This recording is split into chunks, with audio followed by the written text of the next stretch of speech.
জীবন্ত ছবি।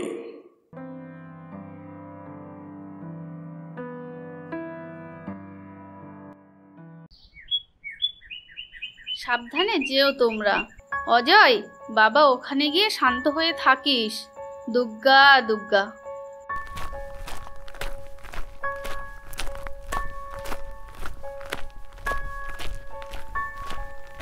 ননীডাঙ্গা গ্রামের দীননাথ মণ্ডল তার একমাত্র ছেলে অজয়কে নিয়ে চলেছেন মোহনপুর গ্রামের অখিলবাবুর বাড়ি। অখিলবাবু মোহনপুর গ্রামের একজন ধনী ব্যক্তি। একসময় দীননাথ অখিলবাবুকে যথেষ্ট সাহায্য করেছিলেন। অখিলবাবুর প্রথম পক্ষের স্ত্রী অন্তরা একটি রোড দুর্ঘটনায় মারা গেলে অখিলবাবু মদ ও জোয়ায় একেবারে উচ্ছন্নে যেতে বসেছিল। এই অবস্থায় অখিলবাবুর অনুরোধে তাকে আবার পুনরায় সুপাত্রী দেখে বিবাহ দেয় দীননাথ। দীননাথ পেশায় ছিল একজন ঘটক। বিবাহের পর অখিলবাবু ধীরে ধীরে সঠিক দিশায় ফিরে আসে, কিন্তু প্রথম পক্ষের স্ত্রী অন্তরার কথা কিছুতেই ভুলতে পারে না। অন্তরাকে অখিলবাবু বড়ই ভালোবাসত। তাই অখিলবাবু সিদ্ধান্ত নেন এই বাড়ি ছেড়ে তার দ্বিতীয় পক্ষের স্ত্রী সুনন্দাকে নিয়ে কলকাতায় গিয়ে থাকবে।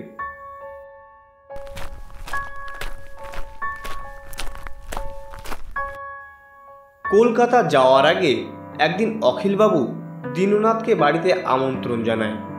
দীননাথকে অনেক খাতির যত্ন করে। আমরা কাল সকালে কলকাতায় চলে যাচ্ছি, তাই তোমাকে আমন্ত্রণ জানিয়েছি। তুমি আমার বড় উপকার করেছো, তা না হলে এই বাড়িতে থেকে আমার জীবনটা প্রায় শেষই হয়ে যেত। এই নাও, কিছু টাকা রাখো। আগে আপনি বড় ভালো মানুষ বাবু। কত লোকের কত বেশাদি দিলাম, কিন্তু কেউ মনেই রাখে না। এমনকি দেখা হলে কথা পর্যন্ত বলতে চায় না। আপনার কথা আমি মনে রাখবো বাবু। যদি কখনো প্রয়োজন পড়ে বাড়ির চাকর গঙ্গাধরকে বলো, ও রইল এখানে, আমাকে গিয়ে খবর দিয়ে আসবে। আমি তোমাকে যথাসম্ভব চেষ্টা করব সাহায্য করার, কেমন? আজ্ঞে বাবু, আমি অবশ্যই আসব। আর সেই ভরসার জোরেই আজ 5 বছর পর দীননাথ তার ছেলে অজয়কে নিয়ে চলেছে মোহনপুরের অখিলবাবুর বাড়িতে। সেখানে কয়দিনের জন্য অজয়কে রেখে আসতে চায় দীননাথ। অজয় কুসঙ্গে পড়ে দিন দিন বিগড়ে যেতে বসেছে। অজয়কে মানুষের মতন মানুষ করতে, কুসঙ্গ থেকে দূরে রাখতে মোহনপুরের অখিলবাবুর বাড়িতে রেখে আসার সিদ্ধান্ত নেয় দীননাথ। চল রে খোকা, অনেক দূরের পথ, ব্যস্ত ব্যস্ত পা চালা, নইলে 2:15 ট্রেন ডাউন মোহনপুর লোকাল ধরতেই পারবো না। বাড়ি থেকে কিছু দূর যাওয়ার পর মেন রোড, আর সেখান থেকে রিক্সা চেপে বুড়িন্ডি স্টেশন। বুড়িন্ডি স্টেশন থেকে ট্রেনে চেপে সোজা মোহনপুর। দীননাথ ও অজয় স্টেশনে পৌঁছে দেখল মোহনপুরে যাওয়ার ট্রেন স্টেশনে দাঁড়িয়ে আছে।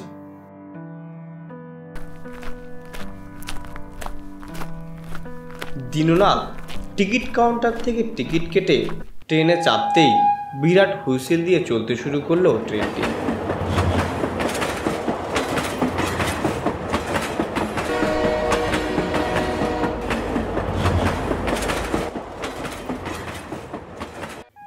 ট্রেনটি যখন মোহনপুর স্টেশনে পৌঁছালো তখন বিকালের পরন্ত বেলা। দীননাথ ট্রেন থেকে নেমে ছেলেকে নিয়ে সোজা একটি হোটেলে ঢুকে 2টি করে পরোটা খেয়ে রাস্তায় এসে দাঁড়ালো। এখান থেকে আবার রিক্সা ধরে যেতে হবে অখিলবাবুর বাড়ি। কিছুক্ষণ অপেক্ষা করার পর রোগা লম্বা একটি আধা বয়সী লোক রিক্সা নিয়ে এসে দাঁড়ালো তাদের সামনে। তখন দিনের আলো বিশেষ নেই। আসেন আসেন বাবুরা, কোথায় যাবেন? তুমি মোহনপুরের অখিল মজুমদারের বাড়ি চেনো? আমরা সেইখানেই যাব। হ্যাঁ চিনি বাবু, কিন্তু সে বাড়িতে তো...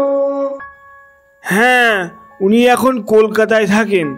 উনি আমাকে খুব স্নেহ করেন, তাই তো আমার ছেলে অজয়কে নিয়ে যাচ্ছি ওখানে কিছুদিন রাখবার জন্যে। এবার চলো তো বাবু, আর কথা বাড়িও না, চলো চলো। রিক্সাওয়ালা আর কোনো কথা না বলে গোমরা মুখ করে রিক্সা নিয়ে বেরিয়ে পড়ল।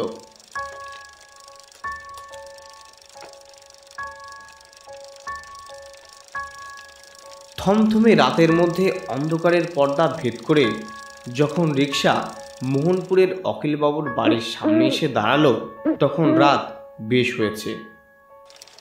দীননাথ রিক্সার ভাড়া মিটিয়ে দিতেই হর্ন বাজাতে বাজাতে রিক্সাটি অন্ধকারে মিলিয়ে গেল। দীননাথ আর অজয় বাড়িটির সামনে এসে দাঁড়ালো। বিরাট দোতলার বাড়ি একাকী অন্ধকারের মধ্যে দাঁড়িয়ে আছে, কোনো আলো জ্বলছে না বাড়িটির ভিতর। বাবা, আমরা কি এই বাড়িতে এসেছি? হ্যাঁ রে খোকা, এই সেই বাড়ি। এই বাড়িটার কথাই আমি তোকে বলেছিলাম। কিন্তু বাবা, বাড়িটা দেখে কেমন একটা মনে হচ্ছে এই বাড়িতে কোনো জীবন্ত মানুষ বাস করে না।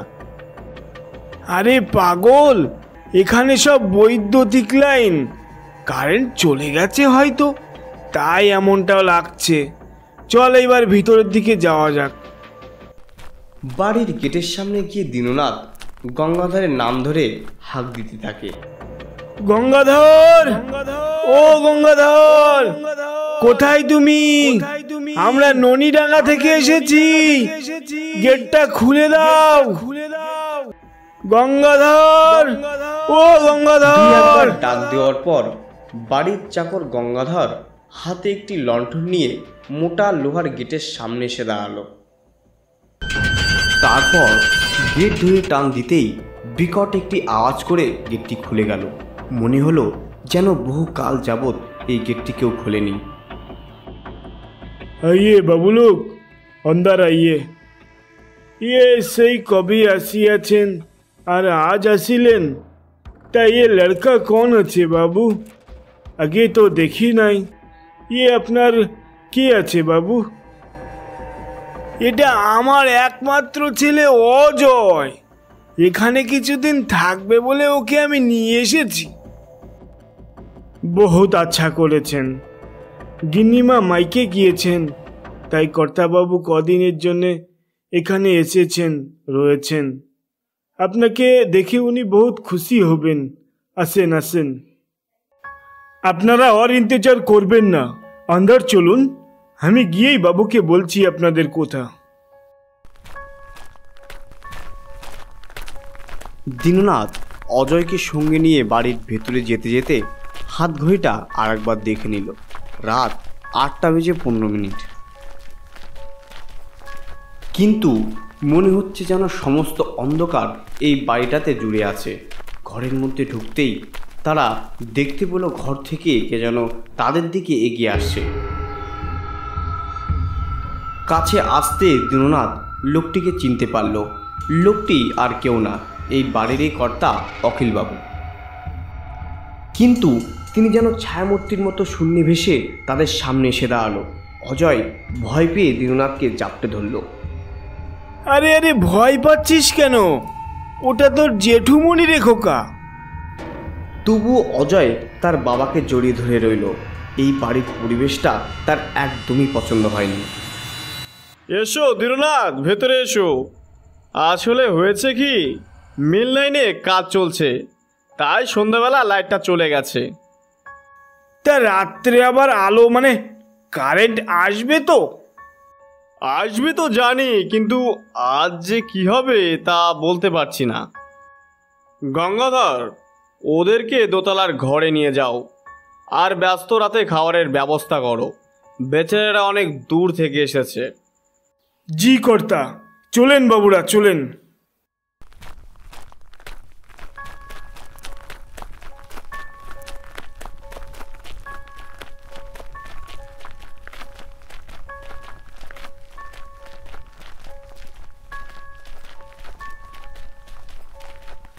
এই বলে গঙ্গাধর হাতে একটি লণ্ঠন নিয়ে দোতলার সেই ঘরটিতে পৌঁছালো।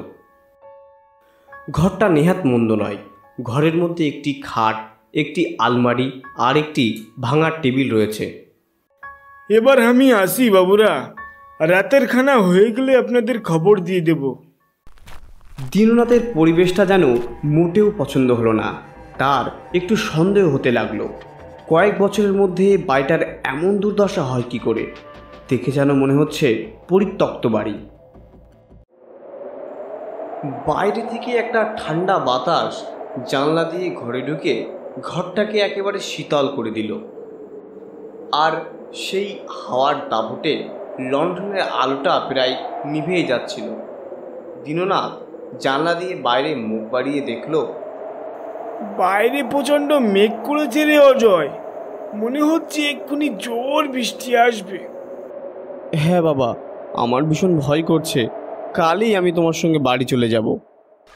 তাদের কথাবার্তা শেষ হতে না হতেই বাইরে ঝিমঝিম করে বৃষ্টি নামল, সঙ্গে প্রবল মেঘের গর্জন। দীননাথ আর অজয় দেখতে পেল যে ঘরের দেওয়ালে একটি নারী মূর্তির ছবি ভেসে উঠেছে। অজয় দীননাথকে জড়িয়ে ধরল। দীননাথ চোখ বন্ধ করে ছেলেকে চাপটে ধরল। পরক্ষণে দেয়ালটির দিকে দৃষ্টি ফেরালো, তখন সেখানে কিছুই দেখতে পেল না।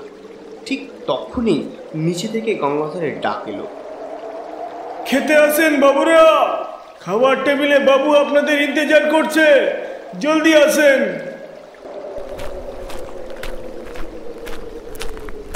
দীননাথ আর অজয় ঘর থেকে বার হতেই অন্ধকারের মধ্যে দোতলার সিঁড়িতে পা রাখতেই ফিসফিস করে নারী কণ্ঠের আওয়াজ এলো, পালা, এখান থেকে পালা, নয়তো সবাই মারা পড়বি।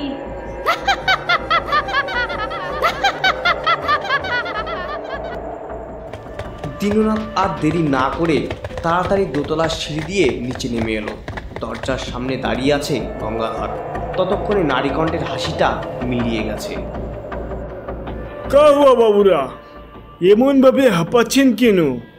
ভূতপুর দেখলেন নাকি? নিচে একই হারিকেন আছে, সেটা খাবার টেবিলে রেখেছি, নইলে আমি গিয়ে আপনাদের ডেকে নিয়ে আসতাম। সত্যি ওই ঘরটায় কিছু আছে রে গঙ্গাধর, আমি আর অজয় নিজের চোখে দেখেছি।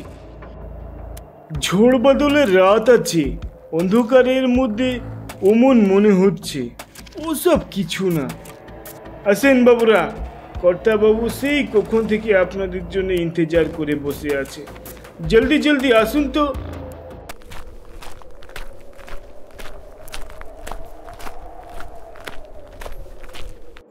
গঙ্গাধর দীননাথ আর অজয়কে খাবারের ঘরে ঢুকিয়ে দিয়ে বাইরে চলে এলো। মাছ, মাংস, পায়েস ও নানা রকম সবজি দিয়ে সাজিয়ে অখিলবাবু মাথা নিচু করে বসে আছেন। দীননাথ আর অজয়ের খিদে পেয়েছে প্রচণ্ড। সেই ট্রেন থেকে নেমে হোটেল থেকে দুটো করে পরোটা খেয়েছে তারা। এখন প্রায় রাত 11টা বাজতে চলল। সুস্বাদু খাবারের গন্ধে সমস্ত দুশ্চিন্তা ভুলিয়ে টেবিলে বসে পড়ল। অখিলবাবু মাথা নিচু করে রইল।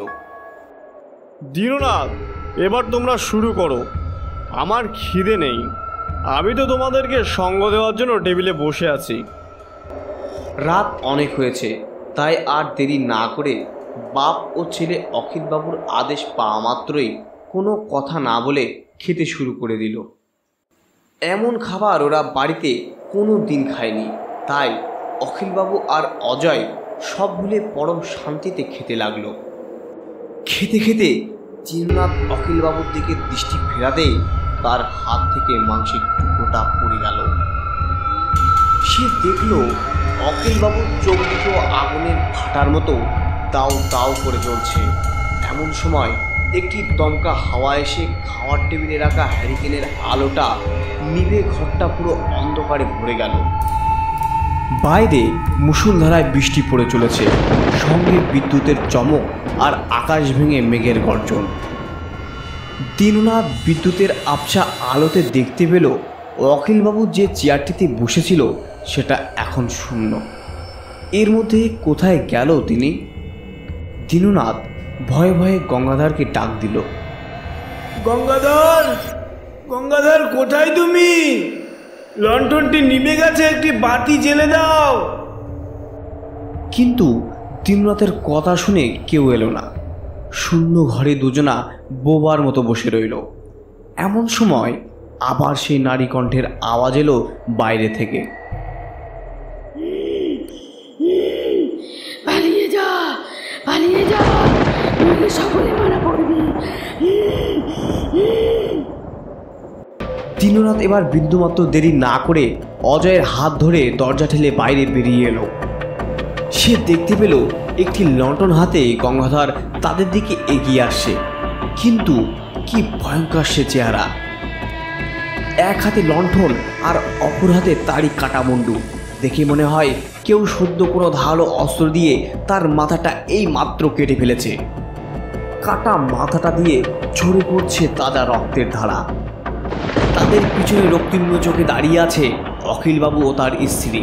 তাদের সমস্ত শরীর রক্তে ভেজা, চোখে মুখে বিভৎস বড় বড় কাটার দাগ। তারা সকলে ঘর থেকে বৃষ্টির মধ্যে দিয়ে দীননাথ ও অজয়ের দিকে এগিয়ে আসতে লাগলো। আর গঙ্গাধরের কাটা মুন্ডুটা বলতে লাগলো, দীননাথ বাবু, চাইয়ে মত, এ দেখেন আমি আপনাদের জন্য লণ্ঠন নিয়ে এসেছি। যেও না দেওনাথ, ফিরে এসো। আজ রাতে আমি তোমার উপকারের মূল্য ফিরিয়ে দেব। দেওনাথ, ফিরে এসো। দীননাথ অজয়ের হাত শক্ত করে ধরে প্রাণপণের শক্তি সঞ্চয় করে বৃষ্টি ঘেরা টোপের মধ্য দিয়ে ছুটতে লাগলো।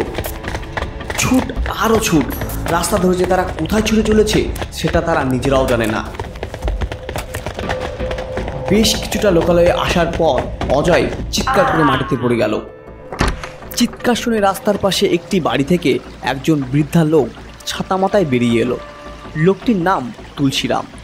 তুলসীরাম দীননাথ ও অজয়ের এই অবস্থা দেখে বলল, কি হয়েছে তোমাদের? আর এই বৃষ্টি ভেজা রাতে তোমরা কোথা থেকে আসছো? দীননাথ ও তার ছেলে অজয় ভয়ে আতঙ্কে কথা বলার শক্তি হারিয়ে ফেলেছে যেন। এসো, আমার বাড়িতে এসো, তারপর সব কিছু শুনবো। দীননাথ অজয়কে ধরে তুলসীরামের বাড়িতে নিয়ে এলো। ওরা দুইজনে তুলসীরামের ঘরে গিয়ে বসলো। এবার তোমরা বলো তো বাবু, কি হয়েছিল তোমাদের? শুনুন তাহলে।